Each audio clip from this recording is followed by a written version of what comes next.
오늘 하나님의 말씀은 빌립보서 4장입니다.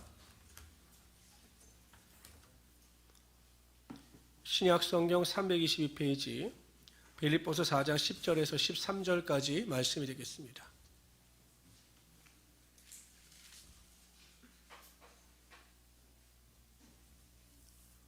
(322페이지) 빌립보서 4장 10절에서 13절까지 말씀입니다. 우리 다 찾으셨으면 한 절씩 교독합니다. 제가 먼저 10절을 읽겠습니다. 내가 주 안에서 크게 기뻐함은 너희가 나를 생각하던 것이 이제 다시 싹이 남이니 너희가 또한 이를 위하여 생각은 하였으나 기회가 없었느니라.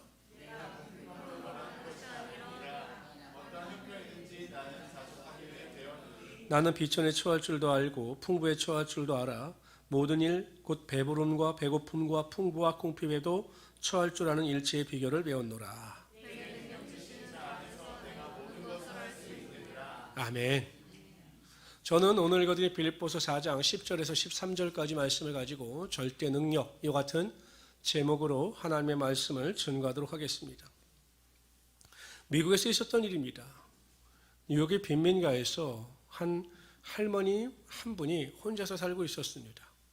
정부의 지원을 받는다고 했지만 그렇게 생활이 넉넉하지 않았습니다.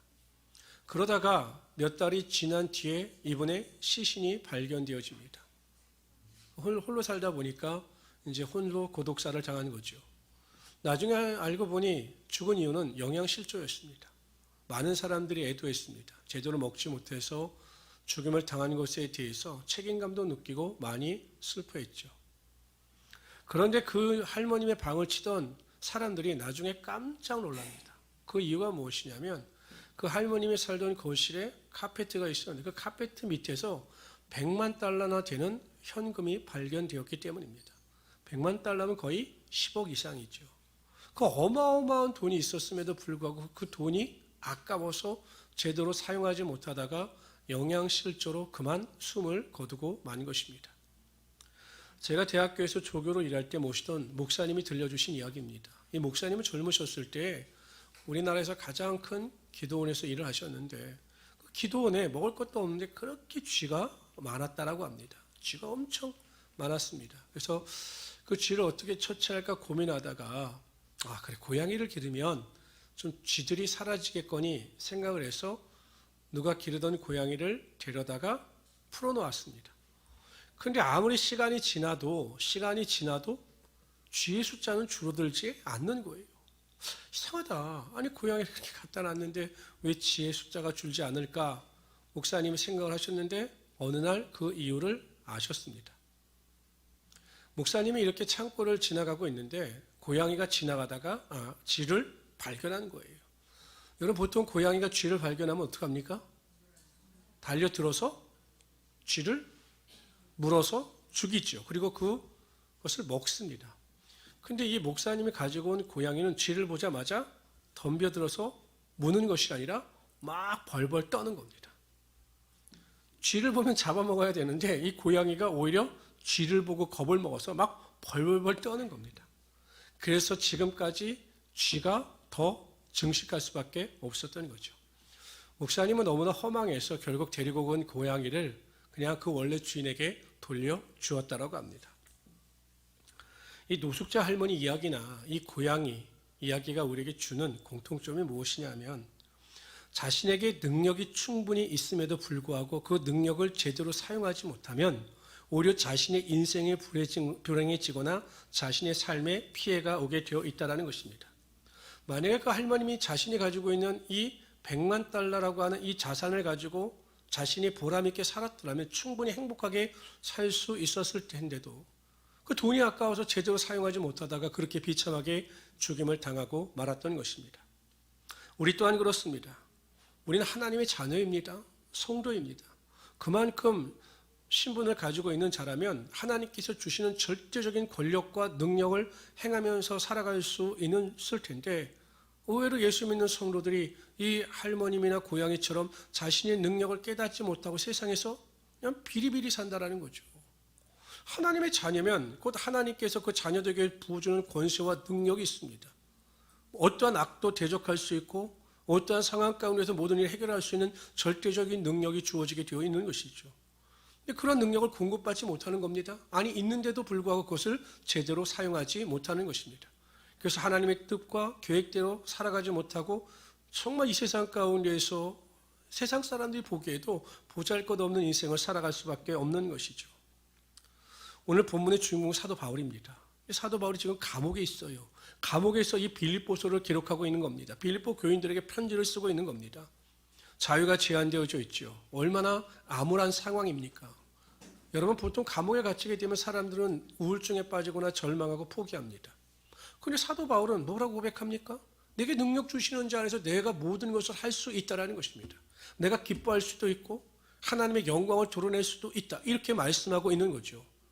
감옥이라고 하는 환경에 영향받는 것이 아니라 그 환경을 뛰어넘는 하나님의 능력과 권세에 대해서 선포하고 있는 것입니다. 이것이 예수 믿는 성도들의 바른 자세라는 것입니다.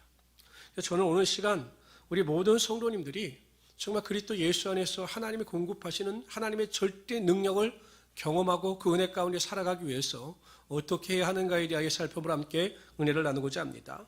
첫 번째로, 하나님은 믿음대로 될 것을 믿는 자들에게 하나님의 절대적인 능력을 부어 주시는 것입니다. 사울 왕과 이스라엘 백성들이 블레셋과 전쟁을 합니다. 우리가 잘 아는 이야기죠.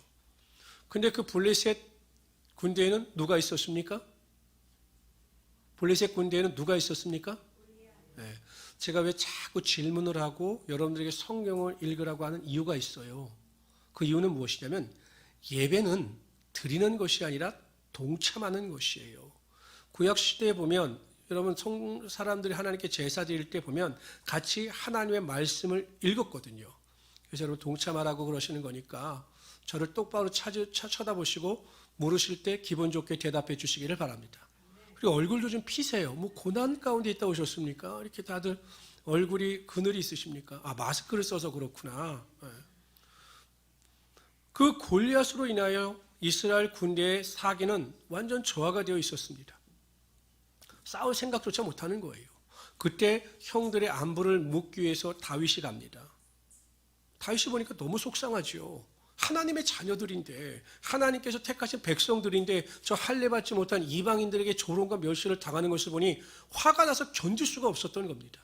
그래서 사울왕을 찾아가서 내가 전쟁에 참석하여 골리앗과 싸우겠다. 사울왕이 보기에도 상대가 되지 않는 겁니다. 야, 너는 안 된다. 이렇게 말을 했지만 다윗은 하나님께서 나를 지키고 보호하시기 때문에 나는 이길 수 있습니다. 라고 선포하며 나아갑니다.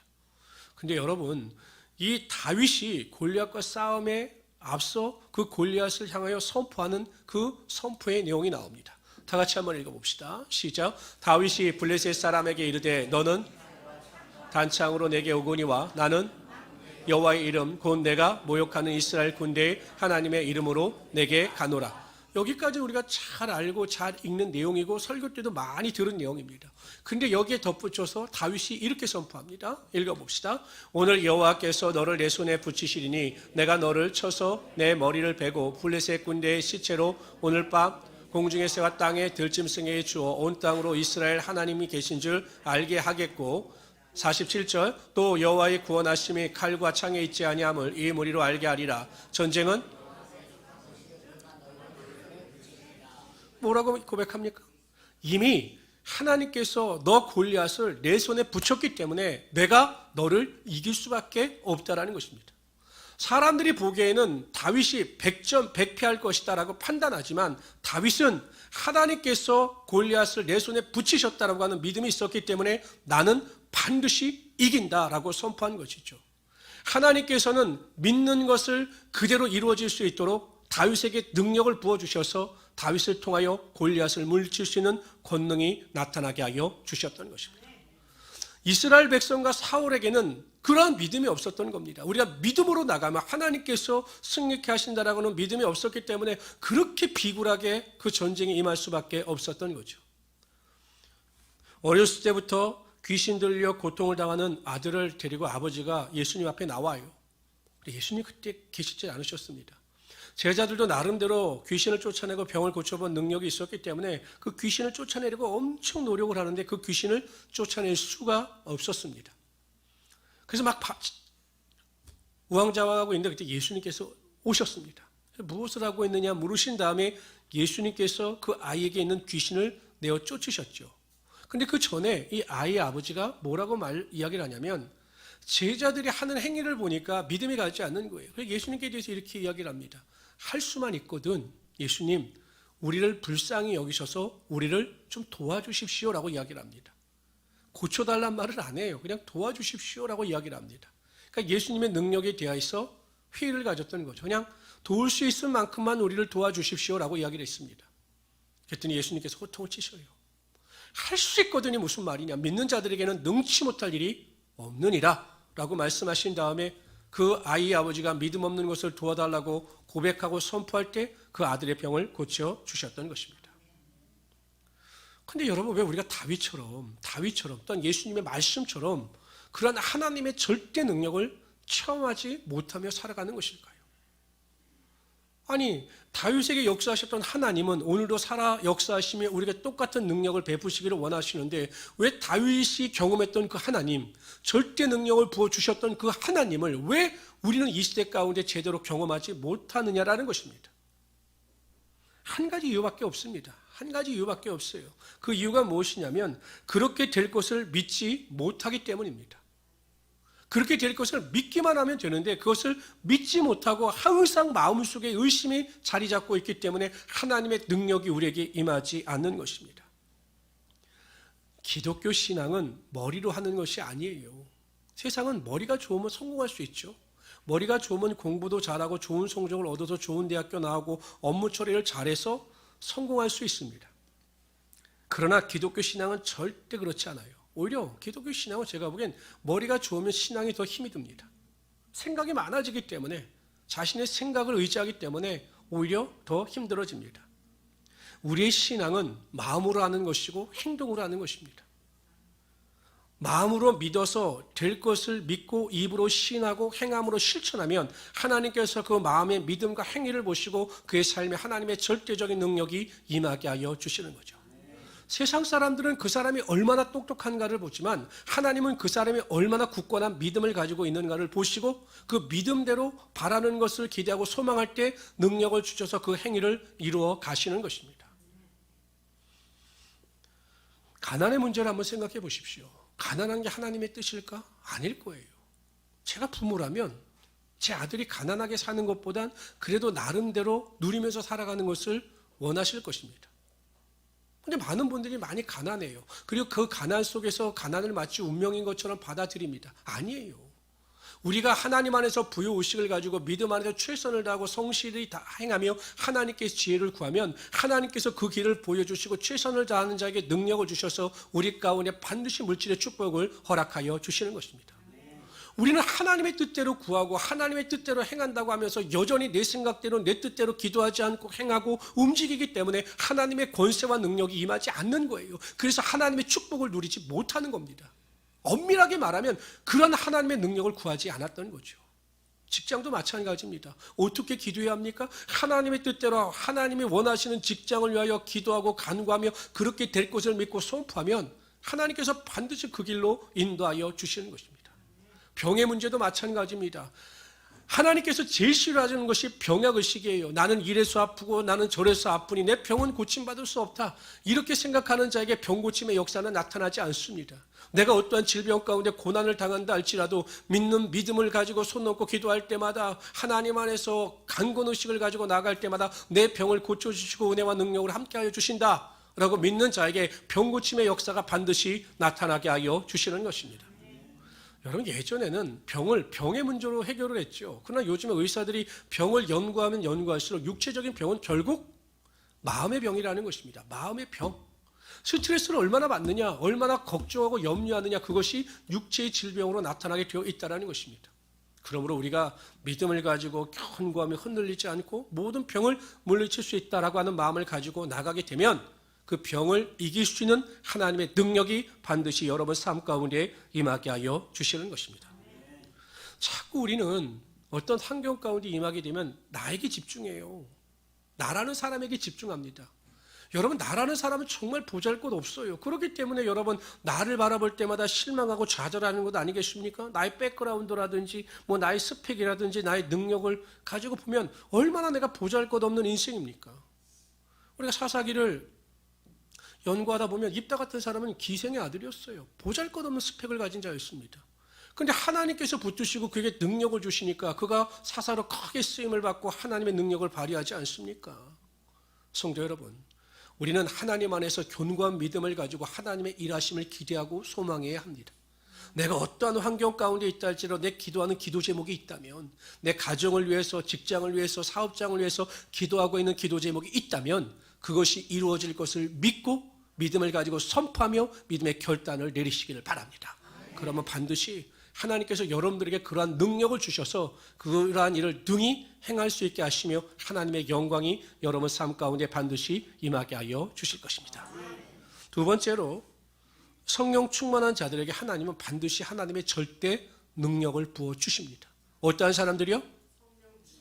제가 이제 크게 할 때까지 따라합니다. 그냥 마스크 쓰고 다 하세요. 어떤 사람들이요? 성령 충만한 사람들이요. 성령 충만한 사람들. 여러분도 혹시 새벽 예배 드려보셨습니까? 우리 유튜브로 이렇게 새벽 예배를 지금 6시에 동시에 생방송하는데 들어보셨습니까? 깜짝 놀라시네요. 그거 하는 것도 몰라셨던 것 같은데 6시에 보면 지금 우리가 유튜브를 틀면 우리 교회 들어오면 아침에 이렇게 새벽 예배가 나가는데 지금 우리가 사사기를 살피고 있거든요. 근데 이번 주에 사사기의 대표적인 인물이 삼손이었습니다. 삼손.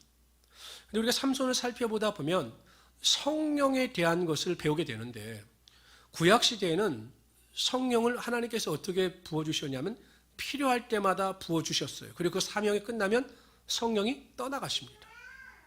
근데 이제 신약 시대 와서 초대교회 오순절날 마가의 다락방에 성령의 능력 충만함 임한 다음에 이제 성령이 계속 우리 안에 내주하시고 능력을 주시는데, 그 삼손의 이야기를 보면 삼손에게 나타나는 똑같은 패턴이 있어요.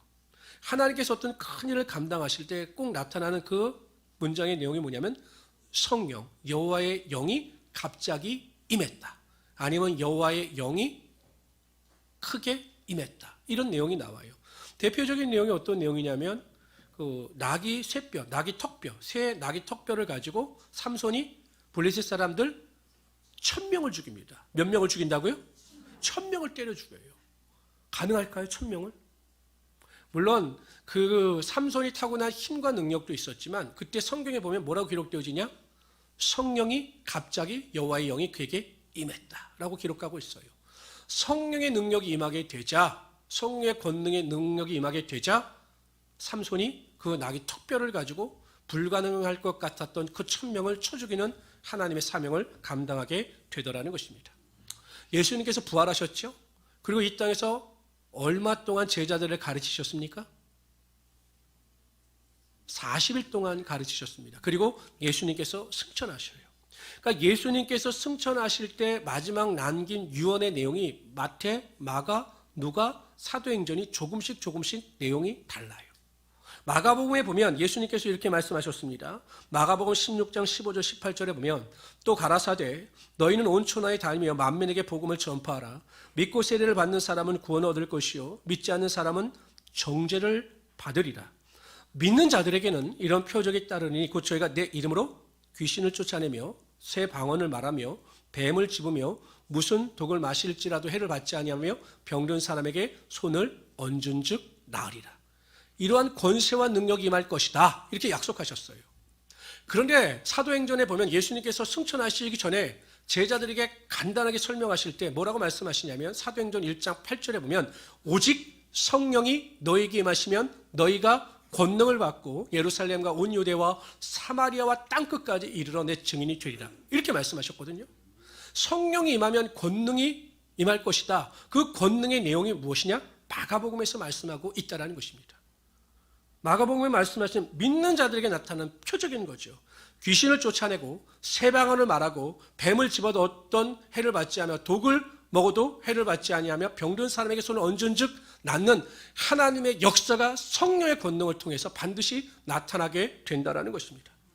그리고 여러분 결국 보세요. 오순절 마가의 다락방에 성령의 능력이 임하자 이러한 권세와 능력이 베드로와 요한을 통해서 나타나지 않습니까?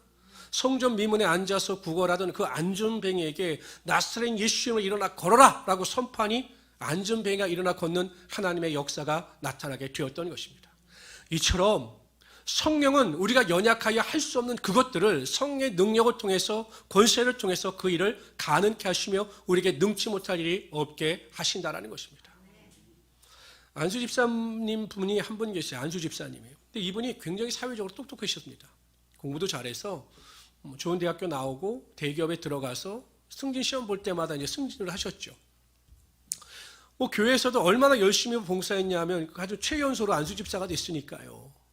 그래서 이분은 교회에서도 그렇고 직장에서도 그 인정을 받았습니다. 나름대로 이분은 자부심이 있었어요. 어떤 자부심이냐? 나는 마음을 먹기만 하면 모든 것을 다 잘할 수 있다. 그런 자부심이 있었고 또 그렇게 인생에 풀렸습니다. 근데 이분에게 딱 한 가지 문제점이 있었어요. 그것이 문제점이 뭐였냐면 안수 집사가 됐는데도 담배를 끊지 못한다는 겁니다. 다른 건 다 의지대로 되는데 이 담배는 안 되는 거예요. 그래서 교회 갈 때마다 사람들이 내 몸에서 냄새가 나지 않을까 이것 때문에 항상 정정긍긍했던 거죠. 항상 마음에.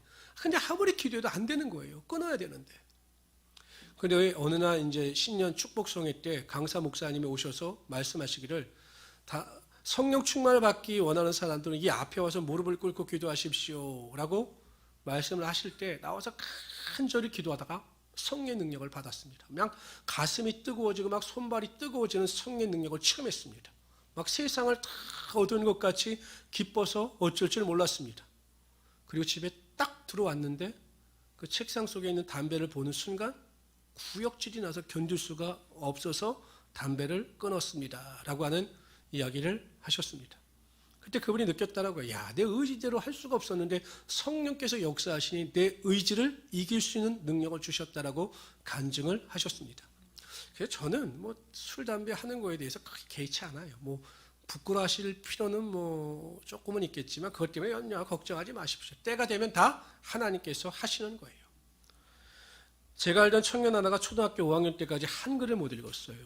심각하죠. 5학년 때까지 한글을 못 읽으니 시험을 볼 수가 있었겠습니까? 시험을 봐도 거의 빵점이죠. 왜냐하면 글을 못 읽으니까. 그래도 그 부모님은 그 어머님 굉장히 믿음이 좋으셨어요. 그래 어떻게 하든지 고등학교만 졸업해라. 그럼 어떻게 되겠지 이런 생각을 가지고 이제 기도만 하셨는데 이 아이가 6학년 때 그때도 이제 그 교회학교 같은 경우는 이제 큰 교회학교 같은 경우는 이 동계 수련회가 있었거든요. 아이들도 막 6학년, 5학년 때 엄청 기도를 했습니다. 기도를 하다 성령을 받은 거예요. 성령을 받고 막 아이가 막 방언으로 기도하고 막 난리가 났습니다. 그리고 나서 일주일 있다가 정말 기적과 같이 한글을 읽기 시작하는 거예요. 한글을 읽기 시작하더니 고등학교는 그 당시에 안양에서 제일 좋은 고등학교 나왔습니다. 그리고 좋은 대학교 가서 지금 아주 잘 살고 있어요. 그걸 어떻게 설명할 수 있겠느냐는 거예요. 갑자기 한글을 못 읽던 아이가 한글도 읽고 공부를 잘하게 된 그 과정을 그걸 뭐로 설명할 수 있겠어요? 과학으로 설명할 수 있겠습니까? 할 수 없거든요. 성령께서 능력을 주시면 그러한 기적과 표적이 반드시 나타나게 되어 있다는 것입니다. 그래서 자꾸 우리는 우리의 생각으로 능력을 지어납니다. 설마 그런 일이 벌어지겠는가?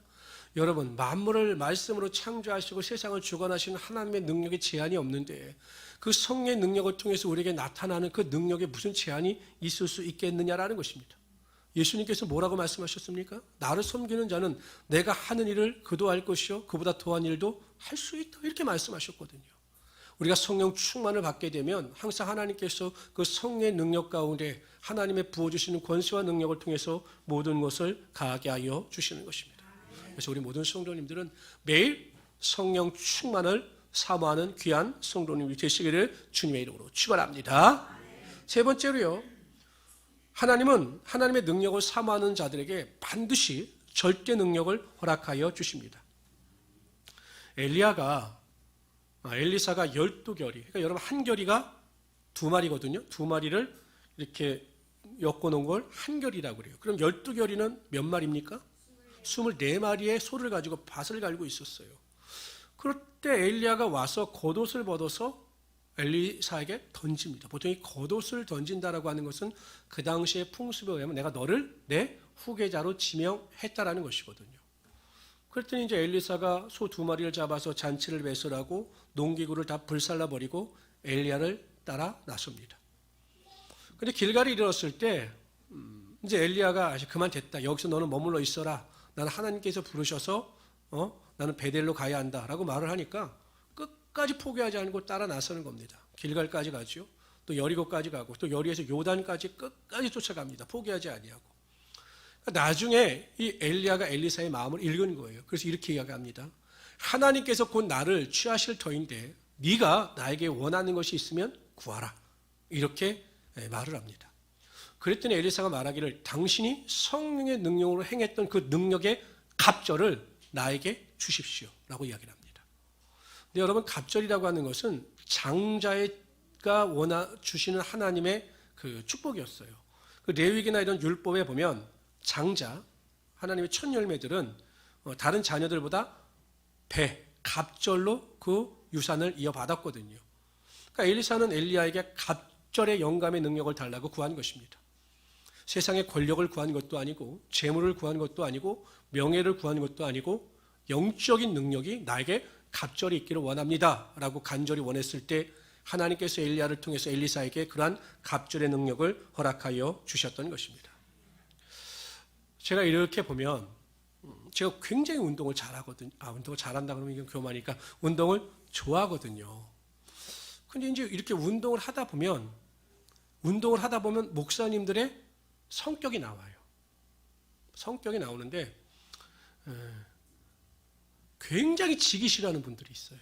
막 운동을 하면 어떤 분들은 족구를 하더라도 은혜로 합시다 하고 막 운동을 대강대강 하는 분이 있어요. 근데 어떤 분들은 족구를 하면 목숨을 걸고 하는 분들이 있어요. 저는 이렇게 목숨을 걸고 하다 매일 다치거든요. 근데 제가 이렇게 보면 어떤 분들이 목회를 잘하고 최선을 다하는가 보면 욕심을 있는 분들, 운동을 할 때도 욕심을 가지고 하는 분들 있잖아요. 최선을 다하는 분들이 목회든 무슨 일이든 잘해요. 그냥 대강대강 하는 분들이 있어요. 은혜로 합시다. 이런 분들을 보면 좀 그래요. 세상에도 마찬가지입니다. 제가 어떤 아이들이 공부를 잘하는가 보면 항상 욕심을 가진 애들. 근데 어떤 아이들은 그냥 성적이 뒤처지는가 하면 나 같은 아이가 꼴등을 해야 1등이 존재한다. 이렇게 생각하는 애들이 있어요. 그런 애들은 별 성적이 그래요. 하여튼 욕심이 있는 애들이 무슨 일이든지 잘합니다. 영적인 일도 마찬가지예요, 여러분. 영적인 일도 보면 하나님께서 뭐라고 말씀하십니까? 항상 간절히 사모하라. 전심으로 나를 찾고 찾으라. 이렇게 말씀하셔요. 영적인 것을 간절히 사모하는 자들에게 하늘의 문을 여시고 영적인 능력을 허락하여 주시는 것입니다. 그냥 입을 크게 열고 하나님 내 입에 감이 떨어지게 하여 주십시오라가 아니라 그 감을 찾아서 기도하고 최선을 다하는 자에게 하늘의 문을 여시고 영적인 능력을 부어주셔서 하나님의 축복이 임하게 하여 주시는 거죠. 근데 여러분, 우리가 왜 영적인 것을 간절히 사모해야 하는 것이 중요한가? 왜 영적인 것을 사모해서 그러한 영적인 능력을 누리며 살아가는 것이 중요한가? 그 이유는 한 가지예요. 성경은 하나님의 믿음의 법칙은 분명합니다. 하나님께서 어떠한 자들에게 축복하시고 어떠한 자들에게 육신의 영육간의 능력을 주시는가?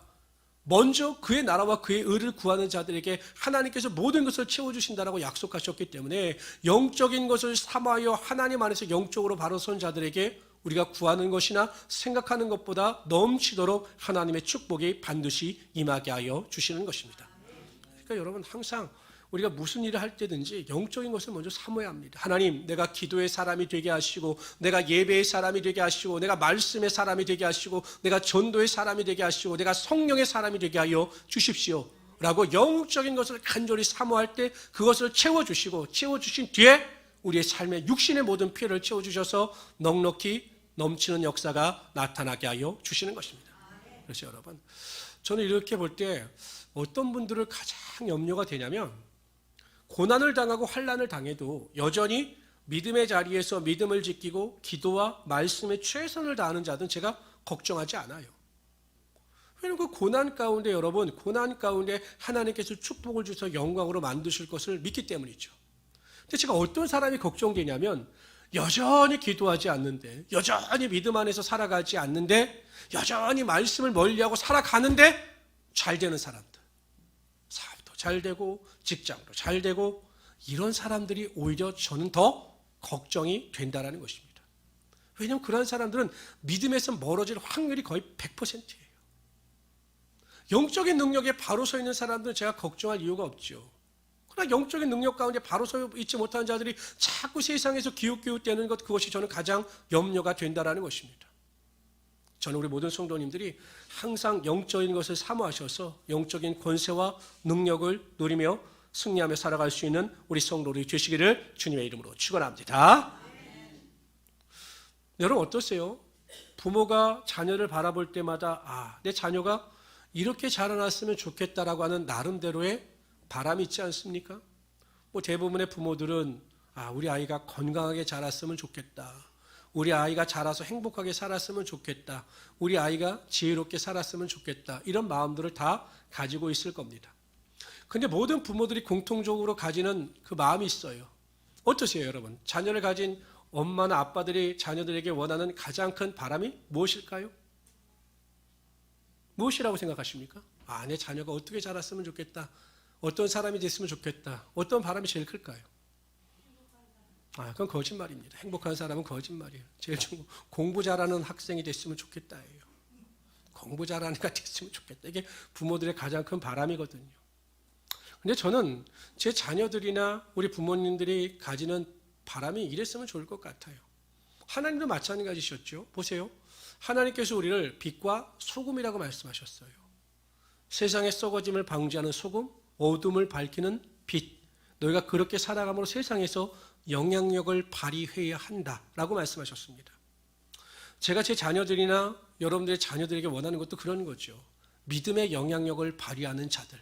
하나님께서 주시는 믿음의 권세와 능력을 가지고 세상에서 하나님의 영광을 조금이라도 드러낼 수 있는 자녀들.